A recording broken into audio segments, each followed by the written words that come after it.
হাওড় থেকে প্রতিদিন ট্রলার যোগে ধান আসছে ভৈরব বাজারের বিভিন্ন মোকামে।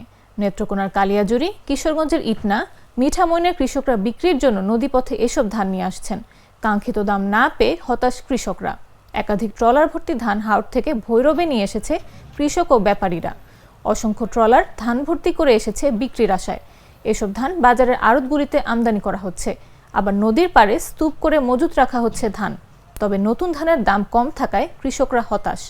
ভৈরব বাজারে নতুন মোটা ধান বিক্রি হয় প্রতিমন 800 টাকা থেকে 820 টাকা দরে, তবে চিকন ধান বিক্রি হয় প্রতিমন 1000 টাকা দরে।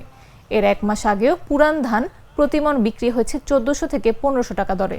নতুন ধান আমদানি হওয়ার ধানের দাম এক লাফে মন প্রতি 500 টাকা কমে গেছে। আড়ত মালিকরা জানান, প্রতি বছর বৈশাখ মাসে নতুন ধান আমদানি হলে দাম কমে যায়। এখনো সরকার ধান কেনা শুরু করেনি।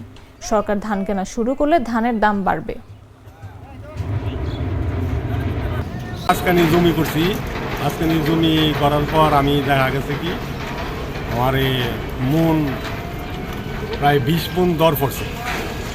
20 মণ কানি পিছে 20 মণ দর পড়ছে। এখন আমি বোঝা গেছে কি এবার আমি ফলনে লাভবান আছি। এই সিজনে আপনার আসা আজমেরি, জলচোকা, কাকালচর ওইসব জায়গার থেকে ধানটা আসে। আর আমরা বিক্রি করতেছি এই আশুগঞ্জে মোকামটাই এখন বড়, এই মোকামে আমরা বিক্রি করতেছি। অনেক সময় মিকলাদিন, ওই চাঁদপুর ওইসব জায়গায় ধান আমরা বিক্রি করি।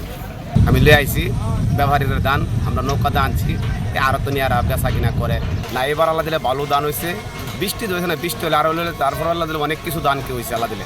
কিন্তু নৌকা বুঝ যায়, নৌকা কিছু নৌকা লয় 3000 মণ, কিছু নৌকা লয় 2000 মণ, যেমন আমার নৌকা লয় 1000 মণ, সব নৌকায় আই। নাটা জেলি আর পানীয়র এক অসম কম্বিনেশন ড্রিঙ্কো। চিল থাকতে চান, ড্রিঙ্কো চাবান।